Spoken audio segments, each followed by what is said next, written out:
रात के ठीक 2 बज रहे थे। थुंग थुंग पुष्पा भाव के लिए लाल चंदन की टिप मार रहा था, लेकिन वह जिस हाईवे से जा रहा था आसपास मीलों तक कुछ भी नहीं था, सिर्फ अंधेरा और खामोशी। और उसी सुनसान हाईवे के किनारे एक पुराना टेलीफोन बूथ खड़ा था जो हर रात अपने आप बजने लगता था।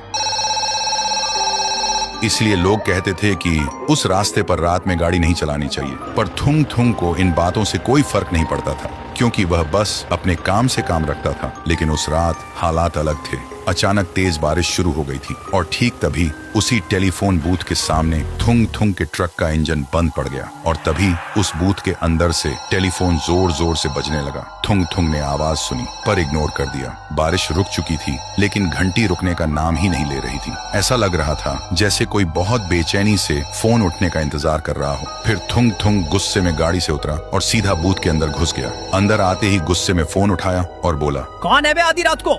लेकिन दूसरी तरफ सिर्फ सन्नाटा था। फिर एक छोटी सी कांपती हुई बच्ची की आवाज आई, पापा आप कब आओगे? मुझे अकेले बहुत डर लग रहा है। ये सुनते ही थुंग थुंग जमसा गया। उसके पैरों तले जमीन खिसक गई, क्योंकि वह आवाज उसकी 6 साल की बेटी की थी। उसका गला सूख गया। वह कांपते हुए बोला, बेटी तू इतनी रात को जाग रही है? तेरी माँ कहाँ है? बेटी सिसकते हुए बोली, माँ रो रही है पापा।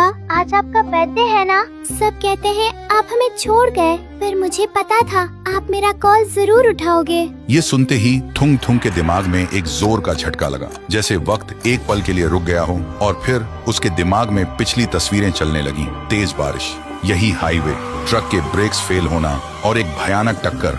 थुंग थुंग ने घबराकर अपने हाथों को देखा जो धीरे धीरे धुंधले पड़ रहे थे। फिर उसने पलटकर अपने ट्रक की तरफ देखा, लेकिन वहां कोई ट्रक खड़ा नहीं था, बल्कि 5 साल पुराने एक जले हुए ट्रक का मलबा था। तब उसे सच समझ आया, थुंग थुंग जिंदा नहीं था। वो 5 साल पहले उसी टक्कर में मर चुका था। लेकिन एक बाप होने का एहसास उसकी रूह को आज भी बांध के रखा हुआ था, इस उम्मीद में कि वह कभी न कभी अपनी बेटी के पास वापस पहुंच पाएगा। थुंग थुंग वहीं जमीन पर गिर गया और जोर जोर से रोने लगा। उसने कांपते हाथों से फोन को अपने सीने से लगा लिया और टूटकर बोला, मैं कहीं नहीं गया बेटी, तेरा बाप हमेशा तेरे पास है। लेकिन फोन की लाइन कट चुकी थी। फिर थुंग थुंग बूथ से बाहर निकलता है और आसमान की तरफ देखते हुए रोते रोते उसकी रूह धीरे धीरे हमेशा के लिए गायब हो जाती है। और उस रात के बाद उस सुनसान हाईवे पर वह टेलीफोन कभी दोबारा नहीं बजा। तो दोस्तों, थुंग थुंग को मुक्ति तो मिल गई, पर आखिर उस फोन के उस पार था कौन? बेटी का सच्चा प्यार या कोई भ्रम? आप अपनी थ्योरी कमेंट में बताओ। देखते हैं किसका दिमाग सबसे तेज चलता है।